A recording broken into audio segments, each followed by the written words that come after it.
Английн премиер лиг болон Фантази премиер лигийн тоглолт, тактик, солилцоо 8, анализ, таамаглалын тухай 7 хоног бүрийн Фантази ток подкаст.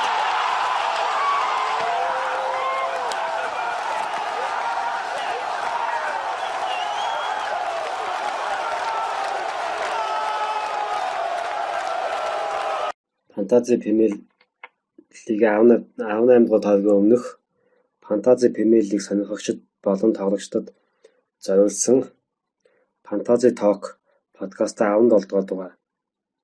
Энэхүү дугаараа 17 дугаар тойрогийн тойм,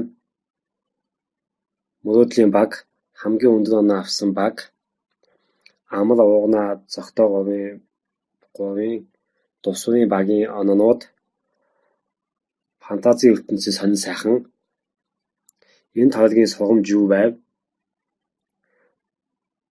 багийн ахлагч сонголт тэр оновчтой байв зэрэг сэдвээр ярихын зэрэгцээ, ирэх 18 дугаар тойрогийн таамаглал, багийн ахлагч сонголт, фантази токийн 18 дугаар тойрогийн сонголт баг, багийг танилцуулснаар энэ удаагийн подкаст өндөрлөнө. Английн премиер лигийн 17 дугаар тойрогийн тоглолтууд өнгөрсөн амралтын өдрүүдэд болж өнгөрлөө. Фантази премиер лиг сонирхогчдын хүрээнд өнгөрсөн 17 дугаар тойрогт 82,200 гаруй тоглогч вайлд картаа хэрэглэсэн байна. Жеми Вардыг хамгийн ихээр ахлагчаараа сонгосон байна. Маркус Рашфордыг маш их фантази премиер лиг тоглогчд худалдаж авсан байна. Нийтдээ 6,300,000 солилцоо 8 хийгдсэн байна. Дунджаар 17 дугаар тойрогт 56 оноо авсан байна фантази премиер лиг тоглогч нар. Хамгийн өндөр оноо авсан тоглогч нь 131 оноо авчээ. 17 дугаар тойргийн мөрөөдлийн баг нийт 127 оноо авсан. 17 дугаар тойргийн мөрөөдлийн багийн тухайд 3-5-2 гэсэн хувьбаар тоглосон гэж хэлж болохоор байна. 3 хамгаалагч, 5 хагас хамгаалагч, 2 давтлагч. Давтлагчны тухайд бол топ давтлагч нар ерөөхдөө гол доогүй тойрог болж өнгөрлөө. Английн клубын Крис Вуд 1 гол сонотойгоор мөрөөдлийн шогт орж ирсэн байна. За Пуки мөн 1 гол авснаар 9 оноотой мөрөөдлийн шогт орж ижээ. За энэ тойргийн топ тоглогч нь Кевин Дэ Брюн шалгалсан нийтдээ 3 голд алдсан. 2 гол, 1 голын дамжуулалт. 1 голын дамжуулалтыг гол болгосон бас мөн Стерлинг мөрөөдлийн шогт орж ирсэн байна 10 оноотойгоор. Мохаммад Сала дубль хийснээр бас мөрөөдлийн шогт орж ирлээ. Джон Флек Шеффилд Юнайтед клубын хагас хамгаалагч дубль хийсэн мөн мөрөөдлийн шогт орж ирлээ 15 оноотойгоор. Адама Траоре Вулверхэмптон клубын хагас хамгаалагч тоглооны 1 гол авсан 10 оноотойгоор мөрөөдлийн шогт орж ирсэн байна. За хамгаалтанд Жон Лундстрам 1 голын дамжуулалт гэсэн үзүүлэлттэйгээр 11 оноотойгоор мөрөөдлийн шогт орж ирсэн байна. Ян Мертонген хожлын гол 10 оноотойгоор мөрөөдлийн шогт орж ирэв. Вест Хэм клубын хамгаалагч Валбуйна хаалга хураамасан гэсэн үзүүлэлттэйгээр мөрөөдлийн шогт орж ирлээ 8 оноотойгоор. За топ хаалгач бол Рамсдейл 10 оноотойгоор Челси клубын талбайд Борнмут клубч очлон тоглоод хожиход олон сайн хаалтад үзүүлсэний үр дүнд мөрөөдлийн шогт орж ирсэн байна. Энэ тойргийн хамгийн өндөр оноо авсан баг нь жайл болсон юм бэ. Австралийн за Шинэ Зеланд юм шиг байна болсон. За Шинэ Зеланд улсын тоглогч Марк Крувис нийт 131 оноо авчээ. Ямар нэгэн энэ тавигт солилцоо хийгээгүй байна. 3-4 гэсэн холбоо тоглосон. За хамгийн гол нь Мохаммед Салаг трипл капитанаар сонгоод Сала 48 оноо авчижээ. За Кевин Дэ Брюн 19 оноо, Стерлинг 10 оноо, Адама Трауре 10 оноо. Одоо дундын шугам бол төгс оноо авцаасан байна. За давталгаанаас ганцхан Пукил голцсон 9 оноо, Абамаинг оноо байдгүй 2 оноо, Аюв 2 оноо. Хамгаалтын шугамаас Вандик 7 оноо, хаалга хураамансан, Лүнцтрам 11 оноо, Соён хаалга хурааманаг 3 оноо. За тэгээ Борнмут клубын хаалгач Рамсдейл 10 оноо авсан. Энэ тоглогч маань 131 оноо авч дэлхийн 6 сая гаруй фантази премиер лиг тоглогчдыг 17 дугаар тойрогт тэргүүллээ. Зогтой FC баг 40 оноо авчээ. Энэ тойрогт 3-4 гэсэн холбоо тоглосон юм байна. За хамгаалтаас Александр Арнольд хаалга хураамаас 36 оноо, Келли 2 оноо, Соён 3 оноо. За хаалгач Райн 3 оноо. За хагас хамгаалтанд Мэйсон Маунт 2 оноо, Сон 2 оноо, Мэдисон 2 оноо, Мане хагачаа сонгосон учраас 2 оноо буюу 1 голын дамжуулалт өгсөн байна. За Жеми Варди 1 голын дамжуулалт өгсөн гэсэн үзүүлэлттэйгээ 5 оноотойгоор давталгаанд. За Хари Кейн 1 оноо, Мартинелл 2 оноо, Арсеналын давтлагч. За хамгаалт сэлгээнд Лүнцтрам 11 оноотой суулгачжээ. Соён болон Келлигийн аль нэгнийх нь олон Лүнцтрамыг хагасан бол 50 гаруй оноо авах байсан байна. Амар FC багийн тухайд 82 оноо авсан байна. Энэ тойрогт 8 солилцоо хийгээгүй гэж хачиж байна. За багийн алхачаар Мэдисон 4 оноо, Маунт 2 оноо, Кевин Дэ Брюн 19 оноо, Сала 16 оноо авчижээ. Давталгаанд Пуки 9 оноо, Абрахам 2 оноо, Дин 1 оноо, Эвертний, Александр Арнольд 6 оноо, Лүнцтрам 6 оноо, Балдог 6 оноо.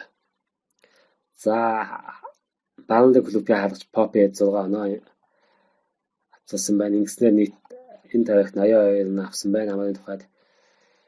За UAL 7 багийн тухайд 79 оноо авчээ. Багийн алхачаараа Пукийг сонгосон. Мохаммед Салаг сонгосон байна. 30 оноо их зөв сонголт. За хамгаалтууд бүр төгс ажиллажээ. Александр Арнольд 6 оноо, Борнмутын Вика 6 оноо, Лүнцтрам 11 оноо, ДХ 3 оноо.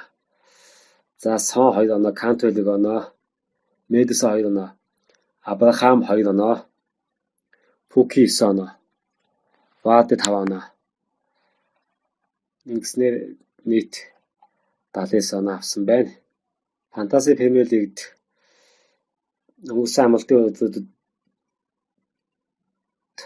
сонголттой үйл явдал болсон.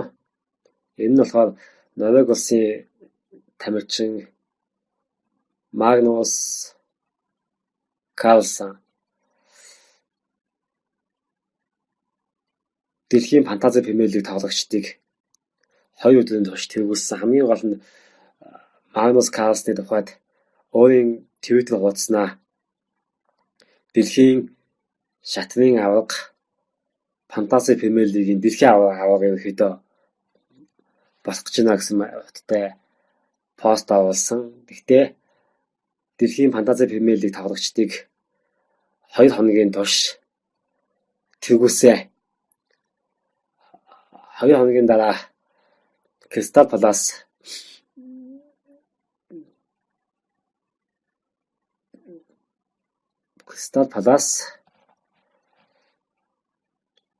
Брайтон 2-ын тоглолтын үр дүнгийн дараагаар дэлхийн чансааны 3 дугаарт орж ирсэн. Магнус Карлсны багийн тухайд энэ тойрогт 74 оноо авсан байна. За хаалгач Тоттенхэм клубын Газинга За хамгаалтанд Александр Арнольд, Соён, Лүнцтрам. За дундын шугамд Саада Мане 6 оноо, Мухаммед Салах 32 оноо, Сон 2 оноо, Дели Али 2 оноо. Давтлаганд Мовсет 2 оноо, Абрахам 2 оноо, Жими Вард 5 оноо гэсэн үзүүлэлтээр яасан байна. 2 хоног дэлхийн чансааны номер 1 гэдгийг болоолгосон Win or Lose on the Boost багийн тухайд 56 оноо авчээ. Энэ нь болохоор нэг таанар гээд Англи улсын иргэний баг буюу хуучин Ливерпул клубын тоглогчийн баг дэлхийн одоо фантази премиер лиг тоглогчдыг тэргүүлж байна. Энэ тавигт 56 оноо авсан. За багийн ахлагч Жеми Вардыг сонгосон байна. 10 оноо. За Рашфорд, Кен 2 болон 1 оноо. Кевин Де Брюнавис, Сон 2, Мэдисон 2, Антони Машт 2, Лүнцтрам 11, Келли 2, Данк 2 гэсэн үзүүлэлтээр. За сэлгээнд Ирэх суулгасан боо сонголт болсон байна. Гэсэн хэдэж дэлхийн чансааг тэргүүлсэн хэвээр юм байна. 17 дугаар тойрогийн одоо сургамж нь багийн ахлагч сонголттой холбоотойгоор ер нь юу байв гэх юм бол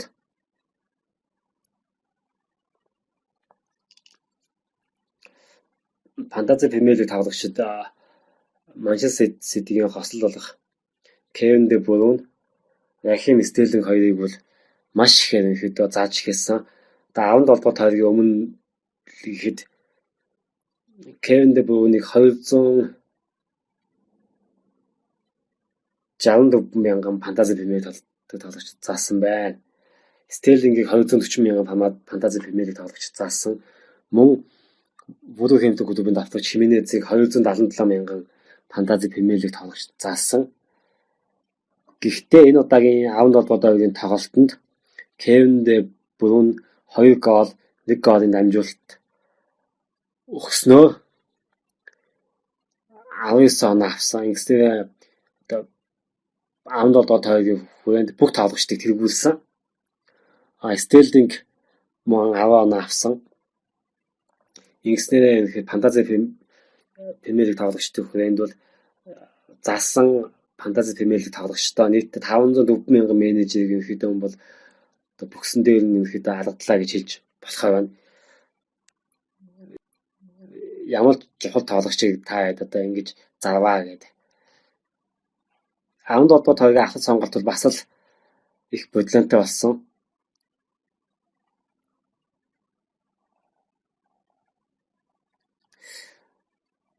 Норвич Сити клубын эсрэг 2,155 мянган фантази премиер лиг тоглогчд нь Жеми Вардыг ахлагчаараа сонгосон. Гэвч энэ нь бол зөв сонголт байсангүй. Жеми Вардын тухайд 1 голын дамжуулалт өгсөн. Гэхдээ тэр дамжуулалт нь бол тим крул төгсөн гэдэг ерөөхдөө тим круулийн автогол болж тэмдэглэгдсэн. Тэгээд 5 оноо авцсан. Ингээд нийтдээ бол 2,155 мянган фантази премиер лиг тоглогчдод Жеми Вардыг ахлагчаараа сонгосноо 10 оноо авсан. Энэ бол маш хангалтгүй муу зүйлт. Бас мөн Жеми Вардын тухайд бол 15 дугаар тойрогт бас Вардын эсрэг тоглоход бас 2 сая 14 мянган фантази премиер лиг тоглогчдод бас ахлагчаараа сонгосон хэдиж бас л 1 гол авуулсан бас хангалтгүй үлдэн үзүүлсэн. За тэгээ 17 дугаар тойрогт бол Жеми Вардыг 2,155 мянган фантази премиер лиг тоглогчдод ахлагчаараа сонгосон. Манайг 940 мянган фантази премиер лиг тоглогчдод ахлагчаараа сонгосон. Мөн Мухаммед Салах 636 мянган тоглогчдод ахлагчаараа сонгосон байна. Тэгэхээр 636 мянган тоглогчнууд ерөөдөө хоцсон. Сааллаг багийн ахлагчаараа сонгосон 32 оноо. Фантази премиер лигийн одоо топ 100 буюу дэлхийн чансааг тэргүүлж байгаа 100 тоглогчийн тухайд одоо багийн алхачаар 17 дугаар тойрогт хэнийг сонговоо гэдээ авч үзэх юм бол Вардыг 74 дөрвөн, Маныг 16, Саала болон Абрахамыг 4 хүн л багийн алхачаар сонгосон байна. Энэ бол тун хангалтгүй үзүүлэлт.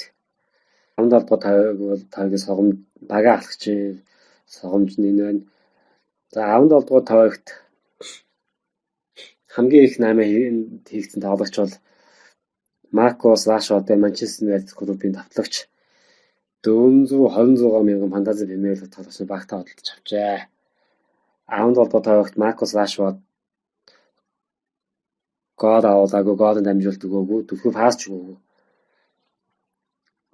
Сон нэг 344 мянган фантази премиер лиг тоглогч нар худалдаж авсан хэдий Соны тухайд бол гол дамжуулалт өгөөгүй. Тойрогийн клубын тухайд бол энэ тойрогт давтлагч нар болон дундын шугамаас голдог, хоёр хамгаалагч нэг олцсноо ерөөхдөө бүдүүгийн талбай дээрээс аяач ажилтайгаа буцсан. За Келиг 266 мянган фантази премиер лиг тоглогч нар худалдаж авсан байна. Келигийн тухайд бол хаалга хураа манаагүй. 17 дугаар тойргийн тоглолтын үр дүн иргэн хавал Ливерпул Ватфордыг талбай дээр 2-1 хоцсон. За энэ бол байх ёстой үр дүн. Баунли клуб талбай дээр Ньюкаслыг 1-1 хайцаатайгаар хоцсон. За энэ бас л байх ёстой үр дүн. Баунли клубын давтагч Крис Вуд ерөнхийдөө энэ удаагийн тоглолтод голцсон байгаа. Скаутууд болон фантази премиер лиг экспертүүдийн зүгээс бол Баунли клубын хамгаалагч Тарковскиг ерөнхийдөө бас авбал зөвлөсөн голдох магадaltaй гэсэн. Тэгвэл Тарковский гол авуулаагүй ч гэсэн ерөнхийдөө хаалга хураамаасан гэдэг бол Тарковскиг авсан фантази премиер лиг тоглогч нарт бол тэм алдаагүй 8 боллоо. Челси клубыг талбай дээр Борнмут клубуд хожигдно гэж хинч таамаглаагүй болов. Тами Абрахам, Мессон Маунт, Пулишич гээд маш их төлөвлөлт гэсэн хүлээлгэжсэн ч энэ удаагийн дараагт Борнмут клубт хожигдлоо. Борнмутаа хамгаалт муутайгаа Борнмут клубт эндээс Борнмут клуб бол маш одоо зохион байгуулалт сайтайгаар ирэхэд бол хийдэг зүйлээ хийгээд зүтгсээр л байгаа. Нөгөө тал Челси клуб бас нэг болж өгөхгүй байгаа суултад харагдаж байгаа уналтын байдалтай байхгүй. За Лестер Сити клуб Норвич эсрэг аяач 1-1 хайцаатайгаар тэнцсэн. Их хүн тоглолт болсон.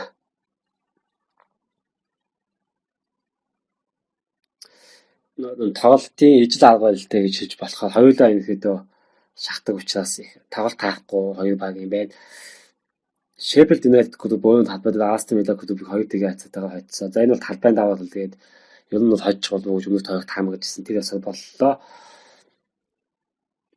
Энэ удаагийн энэ тоглолтод бол Флек дубль хийсэн байгаа Шеффилд Юнайтед клубээс. Саутгемптон клуб талбай дээр Вест Хэм Юнайтед клуб 1-1 хайцаатайгаар хожигдсон. За талбай дээр хожигдчихгүй болов уу? Мөн Дани Инксийг бас гоолоо өгжлүүлэх авах болов уу гэж найдажсэн боловч талаар боллоо. Вест Хэм Юнайтед клубээс хаалгагээд давтлагч нь голцсон байгаа. Манчестер Юнайтед клуб талбай дээр Эвертонтой 1-1 хайцаатайгаар тэнцсэн. Манчестер Юнайтед клуб бол энэ удаагийн тоглолтод баг хожигдсон гэж хэлж болно. Сэлгээгээр орж исэн Гринвуд маш сэргэлэн ухаалаг овжин байж 1-1 хайцаатайгаар ерөнхийдөө тоглолтыг тэнцвэрж дуусгасан. Эвертон клубын тухайд бол төл дасгалжуулагч Дункан сүүлийн хоёр тоглолтонд туун сайн тоглолоо. Эхний тоглолтонд Челси клубыг талбай дээр хожоод хоёр дахь тоглолтонд Манчестер Юнайтед клубт 1-1 хайцаатайгаар тэнцсэн гэдэг үр дүн бол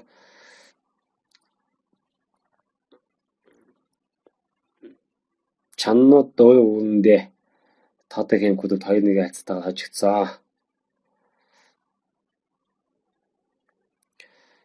Энэ тоглолтын эрг зүйл нь гэвэл дундын шугам болон давтлагч нар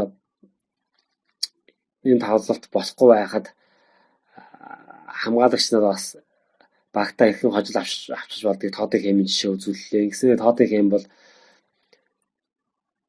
ямар нэг хожих хүсэл эмэлттэй байгаа нь ихэд харагдаж байна. Жозе Мориньо бол тоотой өөрчилж байна. Арсенал талбайдаа Манчестер Сити клубыг хүлээн авсан. Энэ удаагийн тоглолтод 3-1 хацаатайгаар өндөрлсөн. Энэхүү тоглолтод Манчестер Сити клубыг сайн тоглосон гэхээсээ илүү Арсенал клубын хамгаалалт бол түүхэндээ байгаагүйгээр муу байлаа. Тэгээ маш их зохион байгуулалтгүй тоглолоо. Тулгууны 2 хагас хамгаалагч довтлогоо эхлүүлэх, бөмбөг таслах. Хоёр бол талбай хаана гүйж байна вэ гэж сүүлд нь аналистууд зураг авсан байлээ. Энэ утгаар нь харах юм бол Манчестер Сити клуб 6-аас 7 гол оруулж довтлогоо зохион байгуулах боломжтой байтал бас тэр хэмжээнд хүч сайн тоглож чадаагүй. Энэ нь ч гэсэн тоглолтын дундуу Пеп Гвардиолагийн царайнаас ирэхэд харагдсан. Пеп Гвардиола уутай байсан. Ерөнхийдөө Кевин Дэ Брюйне гэсэн ганц тоглогч энэ удаагийн тоглолтыг шийдсэн. 2 гол 1 гол дамжуулалт өгч. Тэгээ Кевин Дэ Брюйне үүсгэсэн маш олон боломжуудыг ерөнхийдөө Манчестер Сити клубын тоглогч нар ерөнхийдөө алдаад байгаа. Энэ жоохон хамсалтай байгаа. За энэ Арсенал клуб талбай дээр Манчестер Сити клубыг хүлээж аваад энэ хожигдсон тоглолт бол Арсенал клубын ерөнхийд асалжуулагчаа сонгоход маш том түлхэц боллоо. Энэ удаагийн тоглолтын дараагаар Арсенал клубыг төл асалжуулагч хэлсэн байна лээ. Нэг бол шууд намайг одоо ерөнхийд асалжуулагчаа сонго. Эсбөгөөс шин дасгалжуулагч худад сонгож ажиллуулаач ээ. Одоо дасгалжуулагчдын баг гэж байхгүй ер нь нэг тийм нэг хүлээлтийн байдалтай байгаад байна. Юм хийгээд хийж болохгүй зөрөгтэй энэ тодорхой болмоор байна гэж шууд багийн удирдлагуудад хандаж хэлсэн байсан. Өмнөх багийн удирдлагууд соогоор хүлээж авч Манчестер Сити клубын досоо дасгалжуулагч Эвертон болон Арсенал клубын экс тоглогч ахлагч Микел Артетаг 3.5 жилийн гэрээ байгуулж жилийн 5 сая паундын цалинтайгаар Арсенал клубын ерөнхийд дасгалжуулагчаар Пүр гарагт томиллоо.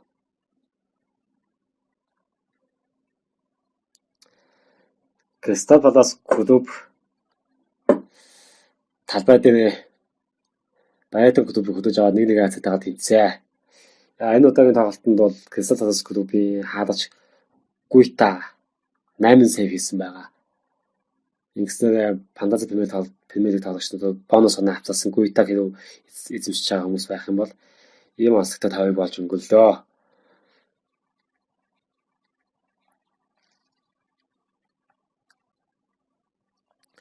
Хагас хамгаалагч болон хамгаалагчдын лагчнаар голцсон тойрог 17 тойрогийн тухайд 17 тойрогт Мохамед Сала иргэн ирсэн. 18 дугаар тойрог энэ бям гарагт буюу 21-ний өдөр эхэлнэ. Эвертон клубын талбайд Арсенал клуб жошин тоглосноор 18 дугаар тойрог эхэлж байна. За хов зайны шоглоом гэмээр ч юм уу их сонирхолтой давхцал бий болж байна. Эвертон клуб 11.5 сая паундын цалинтайгаар Наполи клубын дасгалжуулагч асан Карло Анчелоттиг нэгэн гарагт ерөнхийд дасгалжуулагчаараа сонгоод зарласан. Арсенал клубын тухайд бол Пөв гарагт Микель Артетаг ерөнхийдөө зарлаа. Хоёр шинэ дасгалжуулагч Бям гарагт тулахаар болж байна. Ертөнцийн клубын тухайд бол өмнөх хоёр тойрогтой төл дасгалжуулагч нь хожил авчаад байгаа бол Арсенал клубын тухайд хожигдол авчаад байгаа.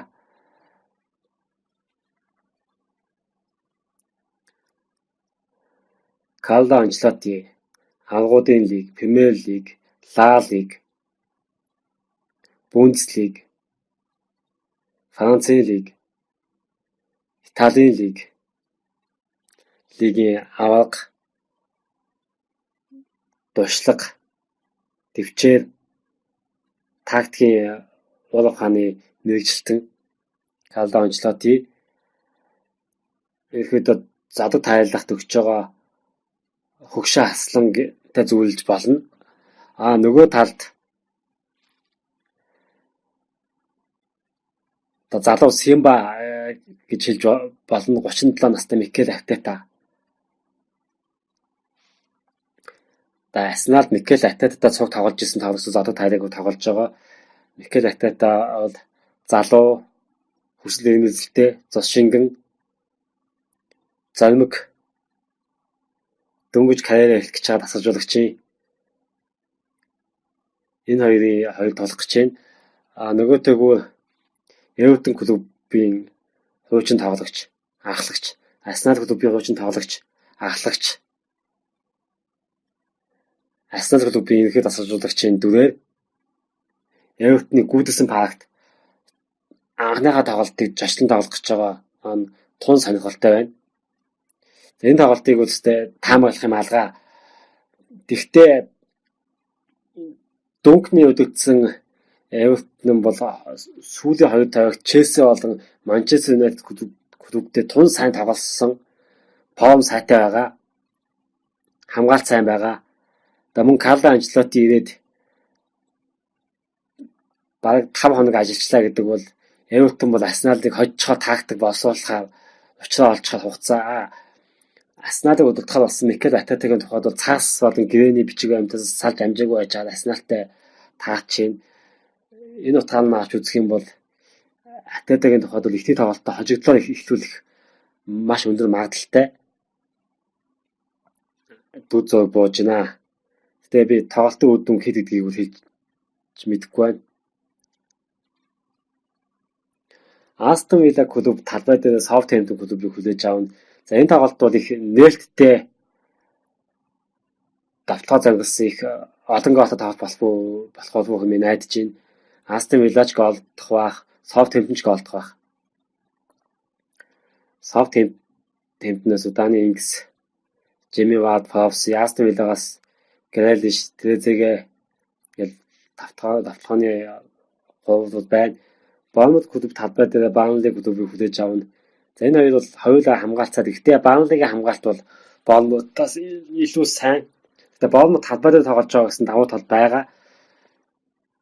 Гэтэ Баунли хоёр давхад Крисвуд голтчих болов уу? Тарковский голтчих болов уу? Нэг гол хийчих юм бол ер нь хамгаалаад хожиж мэдхээ. Баунли клуб нэг тэг юм уу хоёр тэгээд Болонтыг ер нь хожих болов уу? Брайтон талбай дээр Шеффилд Юнайтед клубыг хүлээж авна. Брайтон талбай дээр бол маш сайн формтой байгаа. Маш сайн тоглож байгаа. Шеффилд Юнайтед клуб ч гэсэн бас хамгаалт сайтай. Энэ хоёрын тоглолтууд их нэг-нэгүү, тэг-тэгүү, хоёр үүдтэй тоглох болох болов.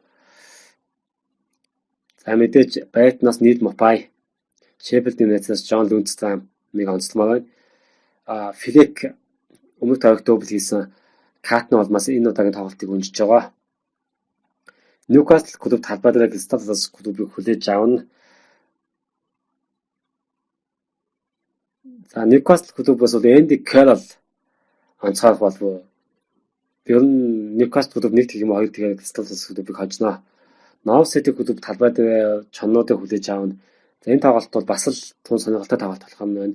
Хоёр сүйд автлоготой баг хамгаалт сайн. Гэхдээ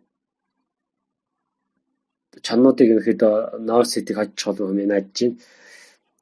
За Манчестер Сити клуб талбай дээр Лестер Сити клубыг хүлээж авнаа.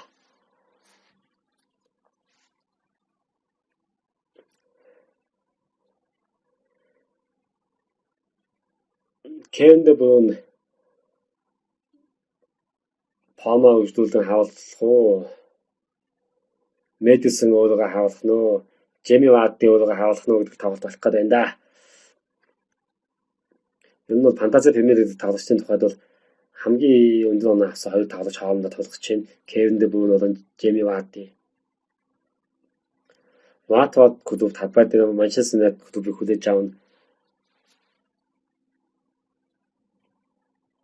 За нэг хоёр техник гэсэн үг дүнгээр Манчестер Юнайтед клубын хэд хожиж байгаа. Гэхдээ тийм амархан тоглолт бол биш. Маркус Рашфорд, Даниэл Джеймс хоёрыг онцлмаар Манчестер Юнайтед клубээс. За Тоттенхэм клуб талбай дээр Челси клубыг хүлээж авах гэж байна. За энэ бол бас л сонирхолтой төв зураг байна. Челси клубын X тасалжуулагч Жозе Морино Тоттенхэм клубын дүрээр Челси клубтэй тоглоно. Челси клубын Фрэнк Лампард. Тэгээ энэ бол хойд Лондонгийн дерби.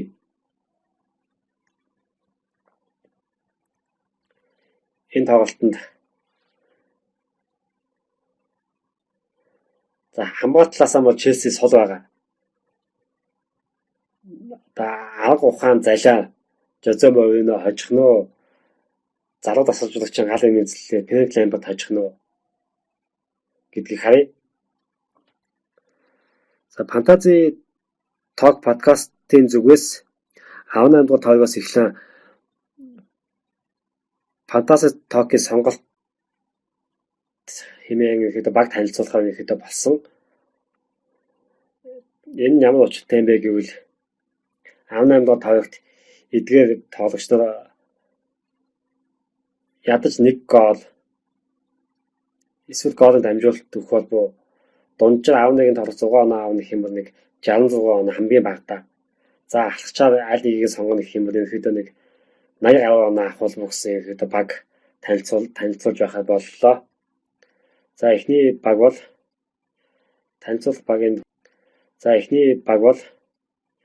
танилцуулах багийн хүрээнд бол энэ удаагийн баг бол дөө говь гэсэн холбоо тоглоно.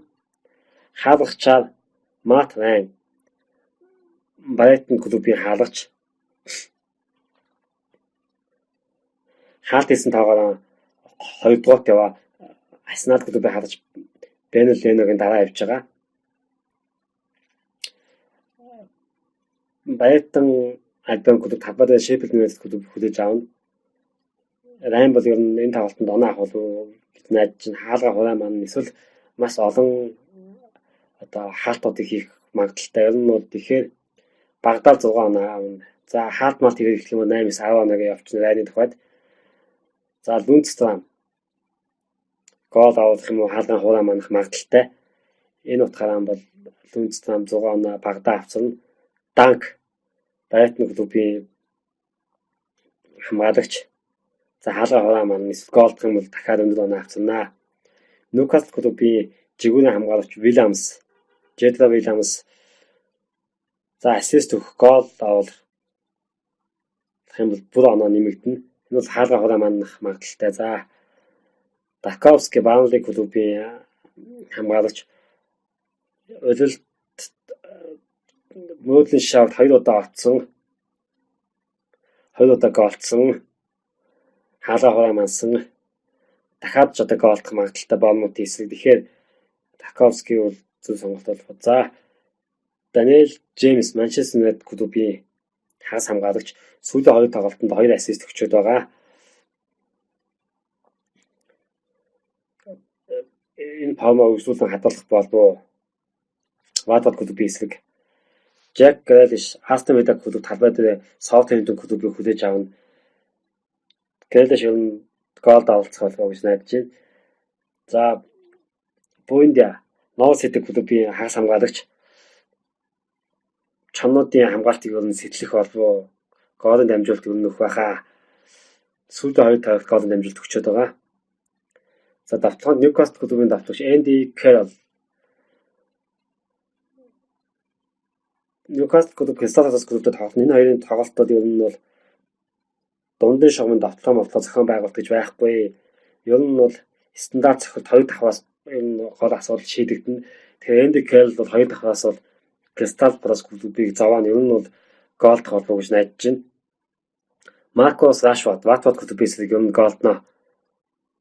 Тэгэхээр Маркус Рашфорд нөгөө талд Крис Вуд Баунли клубын давтлагч ер нь бас Чэнүүдээс ер нь голдчих болов уу. Тэгээд Фантази Токийн сонголт багтаа орууллаа. За энэ тойрогийн багийн ахлагчаар хэнийг сонгуул зүгээр вэ гэвэл 18 дугаар тойрогт. 18 дугаар тойрогийн онцлог нь Ливерпул клубүүдийн дэлхийн аваргад оролцож байгаа учраас 18 дугаар тойрогийг өнжиж байгаа. Ливерпул клубтад тоглох байсан West Ham United клуб бас 18 дугаар тойрогийг өнжиж байгаа. Тэгэхээр Мухаммед Салах болон Садо Мане хоёр багийн авах сонголтоос шууд хасагч байгаа. Тэгэнгүүт хоёр Лондонгийн дерби учраас Тами Абрахам, Harry Kane, Son гэдэг бас багийн авахчаа сонгоход эрсдэлтэй болж байна. Нөгөөдөө Manchester City клуб, Leicester City клубтэй тоглоно. Kevin De Bruyne, Vardy гэдэг аль нэгийг багийн авахчаа сонгоё гэхээр тийм нэг амархан биш болчиход байдаг.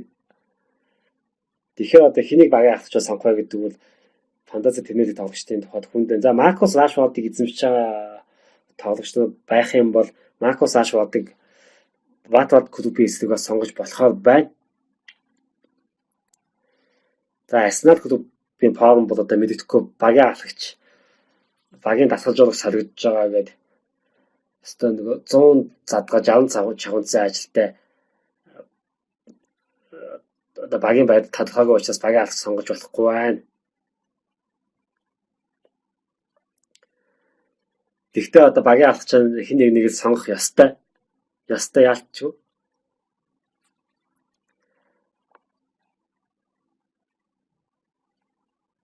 За ер нь бол Сон Кен хоёрын аль нэгийг бас сонгож болно. Хөгшин боогч Жозэ Мourinho Челсиг ер нь бол хожиж байгаа юм уу хагаа. За Кевин Де Брuyныг бас сонгосон ч болно. Сити талбай дээр тоглоно. Гэхдээ нэг хүлээлтгүй яг трипл хэдрик дубл хийх гэдэг та их хэцүү байна. Эсвэл чоннуудаас дээгэж Жотог ч юм уу бас авч жагаад шууд багийн ахлагчаа сонгох болно.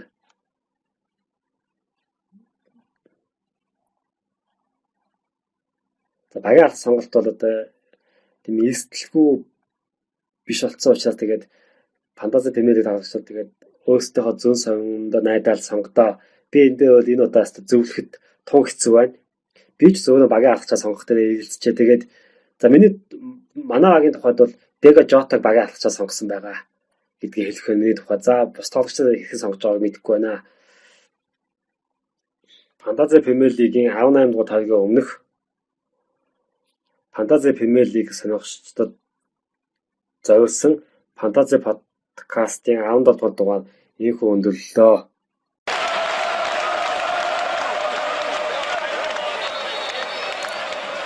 Английн премиер лиг болон Фантази премиер лигийн тоглолт, тактик, солилцоо 8, анализ, таамаглалын тухай 7 хоног бүрийн Фантази Ток подкаст